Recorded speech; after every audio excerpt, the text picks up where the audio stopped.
This is Beverly Hills. And here come the Beverly Hillbillies.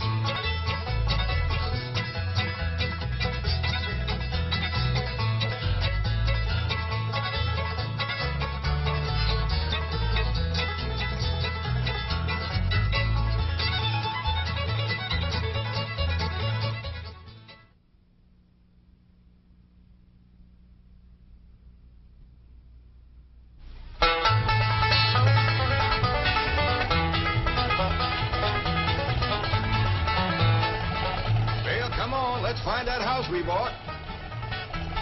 House they bought? In Beverly Hills?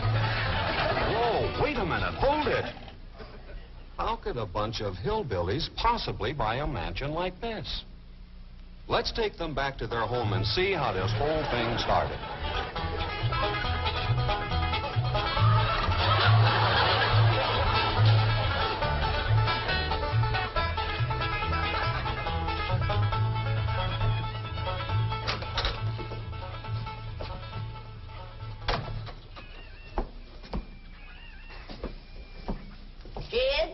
You gotta do something about that young'un of yourn. How'd that happen? Fighting with a bobcat. Get hurt? I reckon so. It went limping off on 3 legs. I swear, I don't know what I'm gonna do about that girl. Well, the first thing to do is to get her into a dress. She's getting too big to be wearing man's duds. Looky here. She's done popped the buttons off of her shirt again. Well, Ellie Mae carries herself proud, with her shoulders throwed back. It ain't her shoulders that's popping these buttons. Fully grown up, rounded out, female woman. Time she started acting like one. Well, one of these days, some boy will come along and start courting her. They came courting when she was 12. What did she do? She whopped the tar out of them. Well, it ain't fitting. Girl running around as wild as a cougar, wrestling, fighting, and hunting. She ought to be doing woman's work. Helping me with the steel. Yeah, I'll speak to her. Oh, that reminds me. Better go down and stomp out the fire under that mess. Hold on now, Granny. You ain't gonna stomp out no fire like that, are you? Huh? Oh, of course not. Don't want to burn my shoes. Pop? Granny! Somebody open the door. Howdy, Pop. What you got there? Stranger? Where'd you get him? I beat him with a rock. Sure. He was skulking around down by the slough. Figured he might be a revenue. He ain't no revenue. Then can I keep him? Of course not. Well, I caught him. Don't matter. Well, he won't be no trouble. I could keep him out in the smokehouse. Ellie Mae, you can't keep people like they were dogs and cats. Ooh. Ooh, ooh, ow, ooh, that's hard.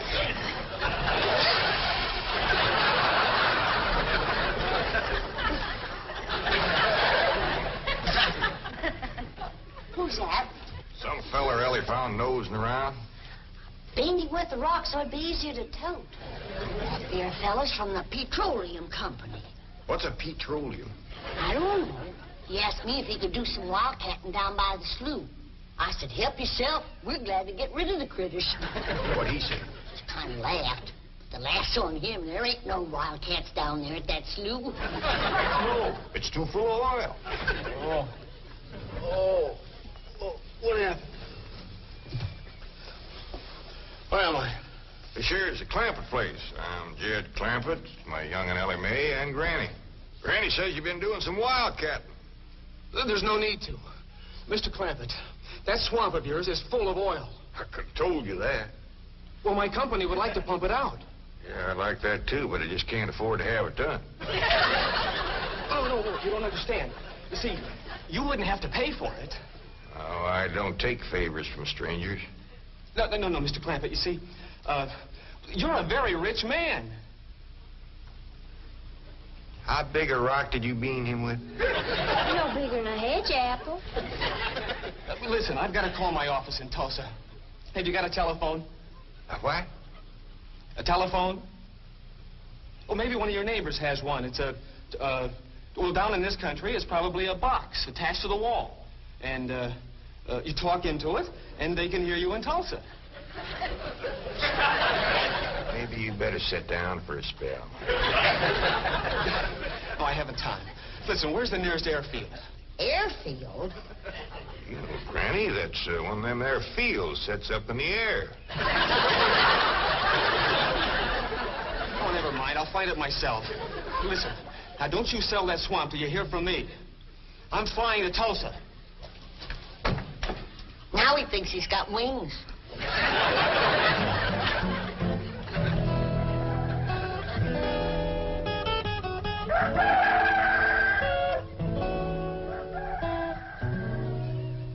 Morning, Granny. Watch them buttons, child. Granny! Them pigs of yours got into the corn.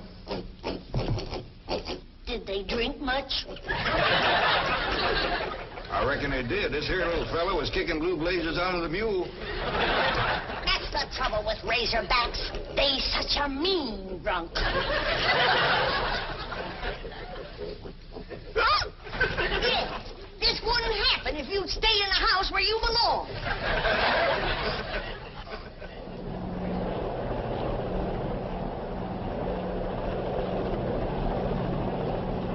There it is, Mr. Brewster. From the tests and surveys, I'd say that's going to be one of the richest pools since East Texas. News like this is bound to get out. Let's go down and get Clampetts' name on a deal. Where's the gun? Where's the gun? Oh, there. What's the matter? You want to see what just flew over Blueberry Ridge? What? The dad-blamed biggest bird you ever laid eyes on. Probably just an overgrown chicken hawk. Chicken hawk nothing. That thing could make off with the hog. Hurry up, put that gun together. No room to land near the cabin, Mr. Brewster. It's too rocky and hilly. Then let's get the sling ready to be lowered. Well, Mr. Brewster, that might be dangerous. Hang the danger. We're going to be the first oil company down there if it kills you. Me? Don't worry. If it's safe, I'll follow you. Granny, I see it. There it is. Land of mercy, look at that. What you doing, Granny? That thing's only got one claw, but danged if it ain't grabbed up a man. Hurry, Paul, it's my stranger. Where is it? Just throw it in the house. I'll get it on t'other side.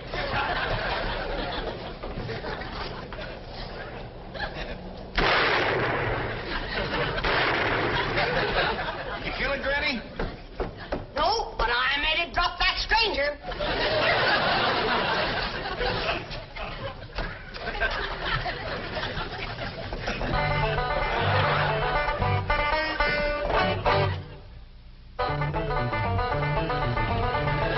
Jethro, stop this thing. Stop it. Hold on, Granny! Granny! Yes, Jim? Granny, grab a hold of something and hang on. Cousin Pearl and that overgrown son of hers is headed right for the cabin in that old truck. Heaven protect us.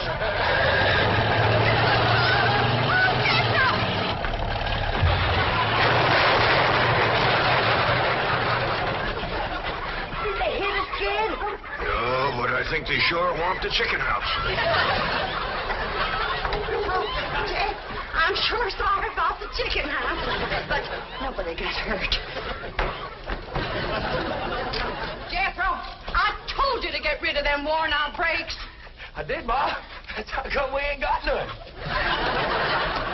Get on out and lift the chicken house back on its foundation. Jed? Yeah. Jed, Ellie Mae came running over to my place, and she said you sold the swamp to some oil company. Well, yeah, I guess I did. What did they pay you for it? Well, he ain't paid me nothing yet. That Brewster fella said he'd bring the money later. How much they going to pay you? Well, he said I'd depend some on how much oil they could pump out. Well, you must have mentioned some figure. What was it? Now, Pearl, you know that old swamp weren't worth shucks. Jed Clampett, you got slicker and you're ashamed to admit it. That's just what I told you. Granny, how much they gonna pay him? All right, I'll tell you. He said it runs somewhere between 25 and 100. 25 and 100? I know it don't sound like much, but Mr. Brewster seemed to set great store by the fact he's going to pay me in some new kind of dollar. There ain't no new kind of dollars. Well, it's new to me. I've heard of gold dollars, silver dollars, paper dollars, but he says he's going to pay me in, what do you call them, Granny? $1 million. Yeah, $1 million? he wrote the whole thing out on this piece of paper. Here, you can see for yourself. I don't know nothing about that. Let's see here now. Thanks in heaven. Granny, give me the jug. It's empty, but I'll fetch some. I'll go, Granny. Jed, you're a millionaire. A millionaire. Yeah, that's what that Brewster fella kept calling me. I didn't know just how to take it. It meant you're rich. Me? The richest man in these hills. Maybe in the whole state. Oh, Jed, you can have anything you want. Do anything you want. Go any place you want. Yeah, that's another thing he kept saying. He said he reckoned I'd be moving away from here soon. What do you think, Pearl? You think I ought to move? Jed, how can you even ask? Look around you. You're 8 miles from your nearest neighbor. You're overrun with skunks, possums, coyotes, bobcats. You use kerosene lamps for light. You cook on a wood stove, summer and winter. You're drinking homemade moonshine, washing with homemade lye soap. And your bathroom is 50 feet from the house, and you ask, should you move? Yeah, I reckon you're right. Man, be a dang fool to leave all this.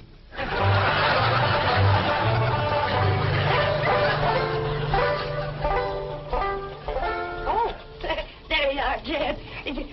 You misunderstood me. I meant you should move away. And you know where I'd go if I was you? Where? California.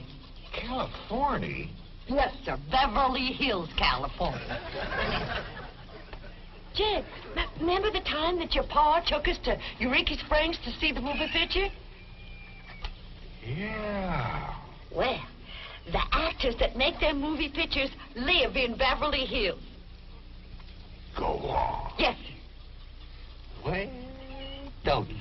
Ain't that be something? Living in the same neck of the woods with old Tom Mink. It sure would. And we could come visit you. You know what else they say about California? What? It don't get cold out there. What don't get cold out there? Nothing don't get cold out there. They don't have no snow or no ice. Can't they bring some in? They don't want it. That's why'd be so good for Granny. Remember last winter when she slipped on the ice and broke her hip? Yeah, poor old woman. She was limping for 2 days. Well, that couldn't happen in California because they don't have no ice. How come? I don't know how come. But Granny'd sure like it, and we could visit you.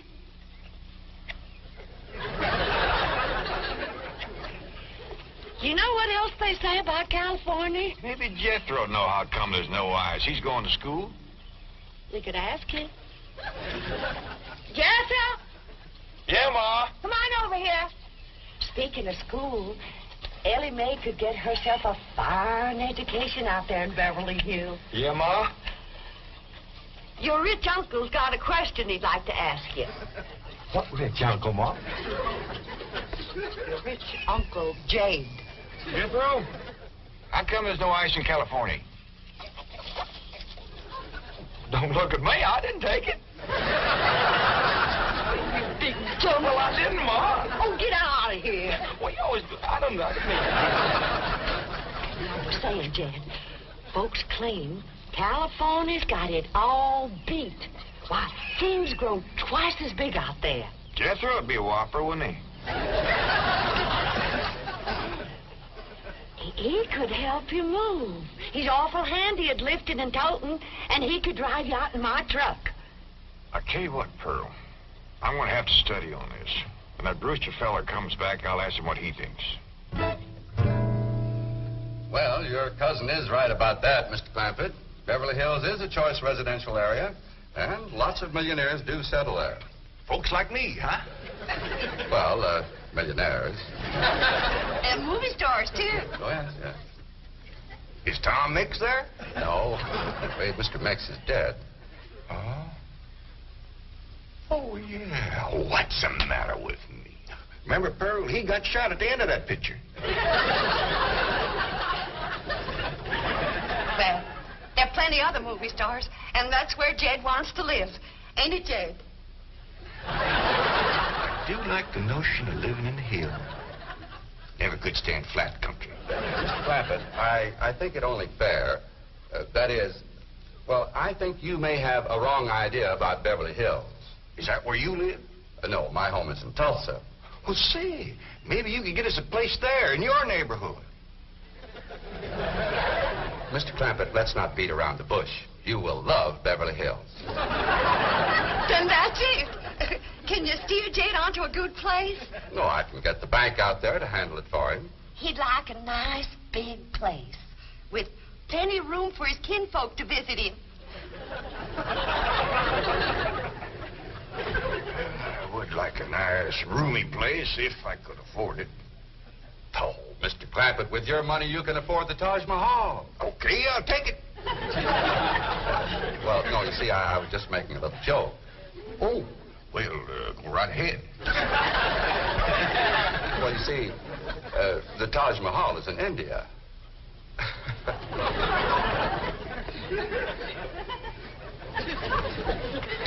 Mr. Brewster, you're a nice fella, but I've heard better jokes. Is the foreigner staying to supper? I'm ashamed to say I ain't asked him. How about it? Oh, I don't think so. Oh, no trouble. What you cooking tonight, Granny? Mustard greens and possum innards. Mm-hmm. Did you hear that, Mr. Brewster? Very clearly. Want to change your mind? Not this time. Well, if you should happen to come back tomorrow, we'll be having leftovers. That's the thing about possum innards. It's just as good the second day.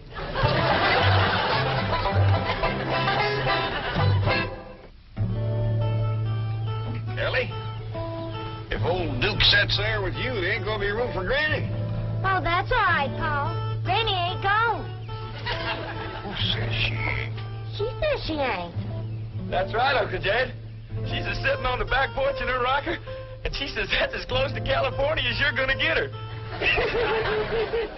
We'll see about that. Dang if I ain't got me the muleyest women folk. We ain't never gonna get there.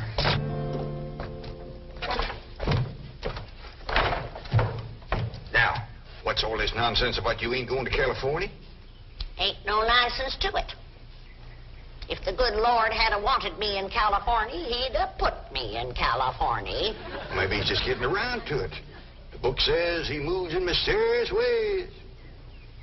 Well, if he moves me, I'll go.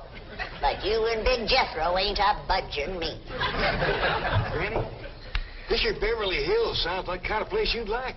That Brewster fella says they got smogs out there. What's a smog? Well, me and Jethro figured out that's a small hog. And you heard what Pearl said. He ain't got no snow on, fella, has bought us a house in them Beverly Hills. He's in our $25 million to look out there. Well, you just chase on out after it. I'm staying right here. And I ain't afeared neither. Granny, I ain't leaving you here alone. And I ain't a budging out of this rocker.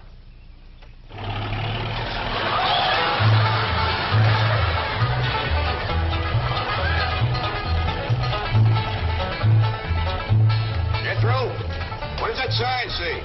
It says Beverly Hills. You hear that, Granny? We're buying. They call them hills? Why, we got moles that can push up higher ridges than that. Well, leastways, it's hills. We'll be among our kind of folks.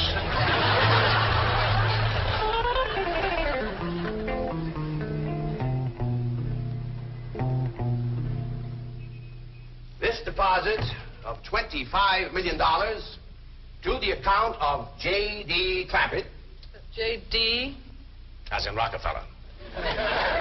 Elevates us to third position in capital assets and assures our bank of... Come in. Oh, I'm sorry to interrupt, Mr. Drysdale. All right, Taylor. Well, are we all set to give the Clampetts a red carpet reception? Well, I'm afraid Mrs. Drysdale still isn't too happy, sir. Yes, I know. Oh, my wife is very upset that I got the estate next to ours for the Clampetts. Says I don't even know what kind of people they are. Do you? I know to the dollar what kind of people they are. They're my kind of people. Loaded. Taylor, have the gardeners got the grounds in order? Yes, sir. But I'm afraid that's another thing your wife was upset about. Oh? Well, you see, your gardeners have been working on their lawn all week. Why, they've mowed it, trimmed it, fed it, clipped it. I don't care if they lather it and shave it. This is the most beautiful mansion in Beverly Hills. I want every square inch of ground within those walls in apple pie... Yes? Oh, hello, Margaret. No, dear, I'm very What? Well, good heavens, did you call the police? I'll be right there. What happened? The Clampett estate is being invaded by a band of outlaws. Invaded? Yes, they're holding the gardeners at gunpoint.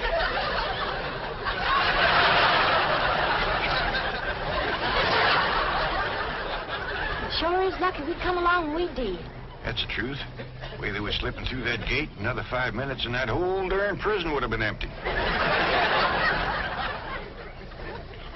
Jethro, you sure that's a prison? Yeah, Uncle Jed. I seen pictures. Only thing is, how come there ain't no guards on them walls? Probably done them in with them knives and things. These killers if I ever did see any. Fine neighborhood we's moving into. You hear that? Hot diggity, there's bobcats and they see him. I'm sorry. Somebody's calling the law.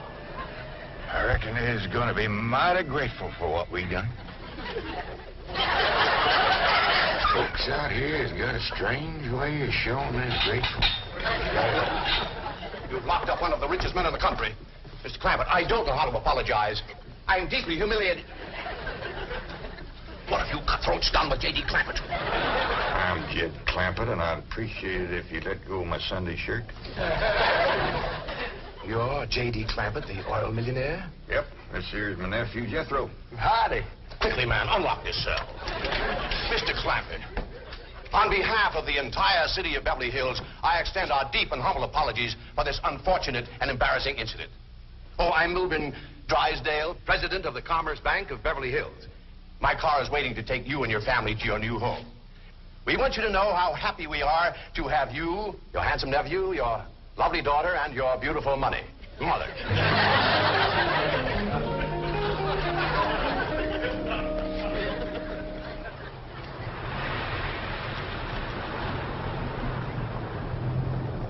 a minute! Stop this car!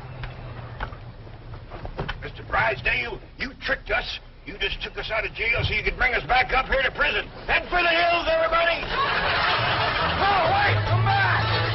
It's not a prison, it's your home! Now, wait! Mr. Clampett, listen to me! Wait! Back! Friendly!